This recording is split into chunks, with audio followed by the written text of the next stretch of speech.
semuanya. Apa kabar pada pagi hari ini, nak? Semoga pada pagi hari ini kita semua dalam keadaan sehat ya, dan tetap semangat.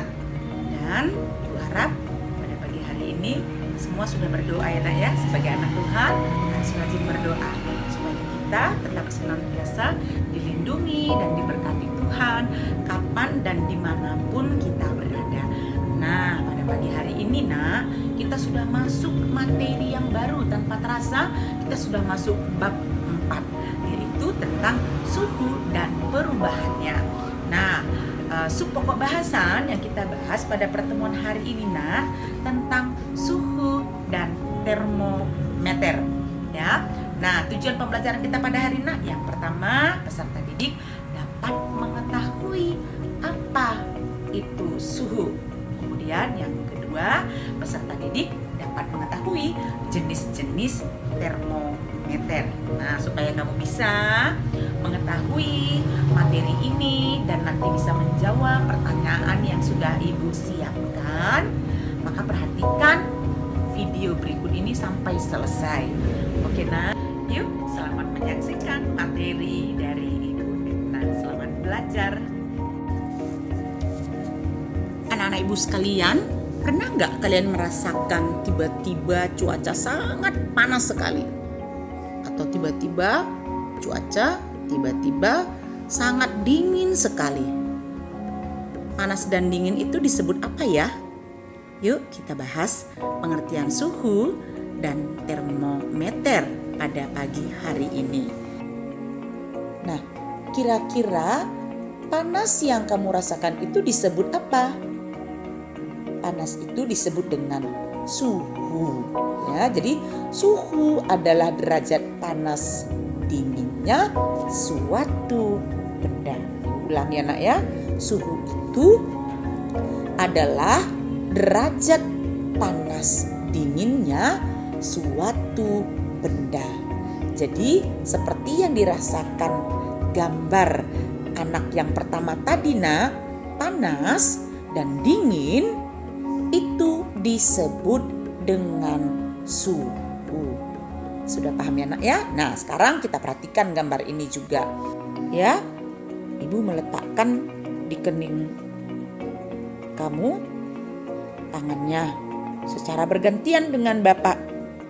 Nah, Ibu akan katakan, waduh panas sekali suhu badannya. Bapak juga mengatakan, waduh panas sekali. Tapi apakah tangan ini bisa mengetahui berapa suhu tubuh kita, nak? Tidak bisa. Mengapa? Karena tingkat kepekaan tangan kita itu berbeda-beda setiap manusia. Nah, untuk itu maka diperlukan satu alat bantu untuk mengetahui suhu tubuh kita. Apa alat bantunya, nak? Alat bantunya adalah termometer. Ya, jadi termometer itu adalah alat untuk mengukur suhu. Sudah paham, nak? Oke. Ya, pada bab 1, nak, kita di situ sudah belajar tentang besaran pokok dan besaran turunan. Masih ingat kemarin, nak ya? Besaran pokok dan besaran turunan. Nah, suhu termasuk ke dalam besaran pokok. Ya, jadi, nak, standar internasionalnya ya untuk mengetahui suhu itu satuan pokoknya disebut dengan Kelvin. Oke, sudah paham, nak? Oke ya. Nah, sekarang kita lihat seperti apa itu termometer ya. Kita lihat dulu jenis-jenis termometer ya. Nah, yang pertama yaitu kita lihat termometer zat cair. Ya. Nah, termometer zat cair ini, nak, dia berisi air raksa. Ya, berisi air raksa dan berisi alkohol. Ya, itulah dia termometer zat cair. Nah, yang merah ini, nak, ya, yang merah ini adalah zat cairnya, nak. air raksa dan alkohol, ya. Air biasa tidak bisa, Bu, tidak bisa. Ya, air biasa tidak bisa digunakan untuk mengukur suhu yang dimasukkan ke dalam alat termometer, ya Nak, ya. Jadi prinsip kerjanya, Nak, ketika suhu tubuh kita tinggi, maka air raksa ataupun air alkohol itu, Nak, akan naik ke atas. Tapi ketika suhu tubuh turun, air raksa ataupun air alkohol itu akan turun kembali. Nah, seperti itulah cara kerjanya, ya. Jadi yang di bawah yang berwarna merah ini, nah, itu adalah air raksa ataupun air alkoholnya. Ya, cara kerjanya bila suhu tubuh kita tinggi, maka isi daripada termometer akan meningkat. Ya, apakah itu alkohol atau itu air raksa. Tapi ketika suhu tubuh saya turun, maka air raksa ataupun alkohol itu, Nak, akan turun juga. Nah, seperti itulah, Nak, cara kerja daripada termometer zat cair. Oke, Nak, sudah paham tentang ini, ya Nak, ya. Nanti kalau ada yang belum paham tentang termometer zat cair, kamu boleh bertanya kepada Ibu Erna, ya Nak, ya. Nah, sekarang kita ingin melihat, tadi Ibu katakan isi daripada termometer itu adalah zat cair, raksa dan alkohol. Nah, kita lihat dulu, Nak, ya. Keuntungan dan kerugian ketika kita menggunakan zat cair, raksa dan alkohol ini sebagai isi daripada termometer. Yuk kita lihat. Nah, sekarang kita lihat, Nak, termometer zat cair. Nah, kita lihat ini termometer laboratorium. Kalau seandainya tadi kita sekolah, Nah, kita bisa mempraktikkan ini karena di sekolah kita ada ini. Ya, tetapi karena masa pandemi seperti ini, ya, kita tidak bisa melakukannya. Kita doakan mudah-mudahan masa pandemi ini cepat berlalu, ya Nak, ya, supaya kita bisa praktek. Nah, kita lihat ini skalanya -10 sampai 110 derajat Celcius. Nah, lihat ini yang merah ini, Nak, ya, air raksanya ini. Kalau semakin tinggi suhu, maka air raksa yang berwarna merah ini, Nak, akan meningkat juga angkanya. Ya, dia akan segera berpindah ke angka yang lebih tinggi. Nah, itulah dia termometer laboratorium. Nah, ini biasanya digunakan untuk kebutuhan laboratorium, Nah, ya, kalau kita masuk lab, ya, itu dia skalanya -10 derajat Celcius sampai 110 derajat Celcius. Ya, oke. Nah, ini dia yang merah ini, itulah isinya. Ya, isi daripada termometer tersebut. Semakin tinggi suhu, maka dia pun akan segera bergerak menuju ke angka yang lebih tinggi. Nah, kemudian termometer badan, suhu badan atau klinis. Pernah melihat ini kan, Nak, kalau kalian demam, nah, pasti menggunakan ini, ya, diletakkan di ketiak. Nah, begitu juga dia, Nak, kalau misalnya suhu tinggi, nah, maka ini airnya yang berwarna perak ini, Nak, ya. Nah, warna perak ini memang sulit kelihatan, dia juga akan naik ke atas. Ya, semakin tinggi suhu dia akan naik ke atas. Skalanya, Nak, 35 derajat Celcius sampai 42 derajat Celcius. Nah, mungkin anak-anak Ibu bertanya, Bu, kenapa ya termometer suhu badan klinis ini angkanya hanya sampai 42 derajat Celcius, tidak sama dengan termometer laboratorium 110 derajat Celcius?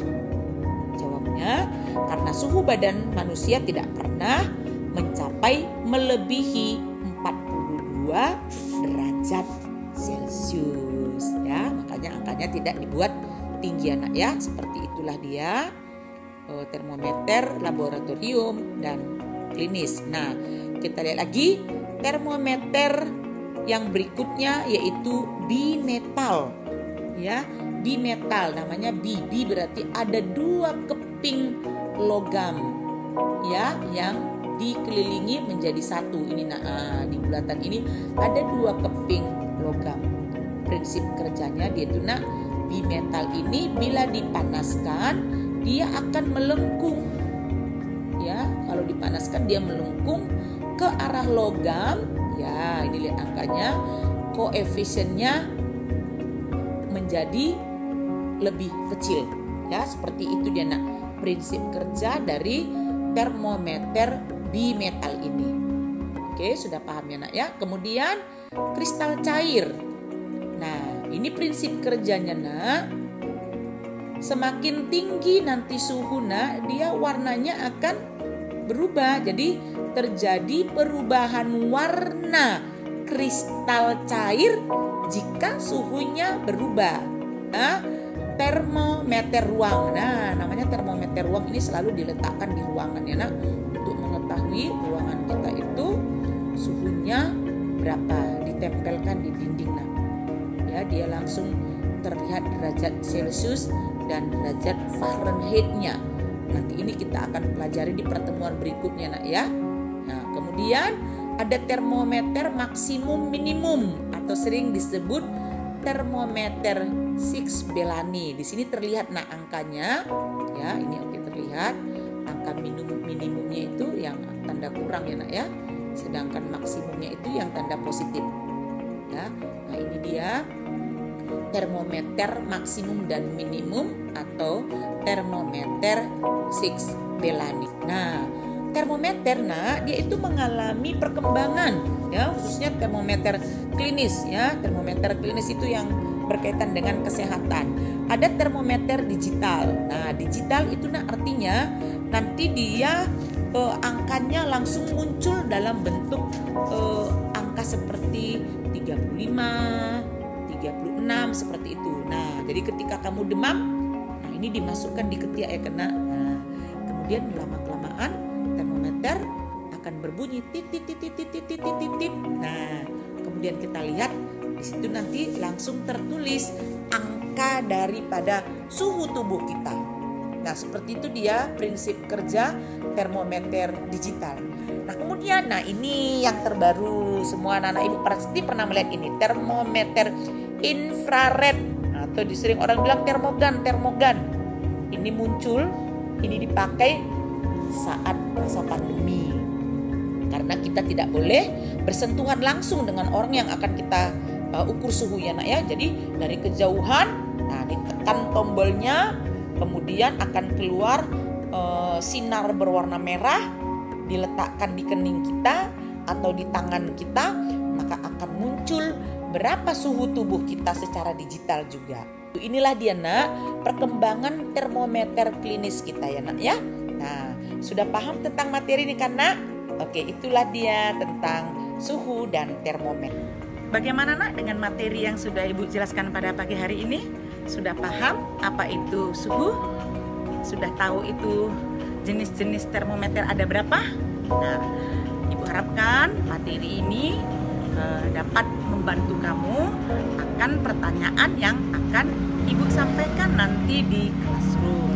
Nah, jangan lupa untuk dicatat ya nak ya, karena materi ini nanti akan keluar pada saat kalian ujian nantinya ya. Nah, Ibu Edna tetap mengingatkan kembali kepada kalian nak untuk tetap menjaga kesehatan ya, supaya kamu tidak sakit, supaya kamu bisa mengikuti pembelajaran yang berikutnya. Oke, itu saja yang Ibu sampaikan.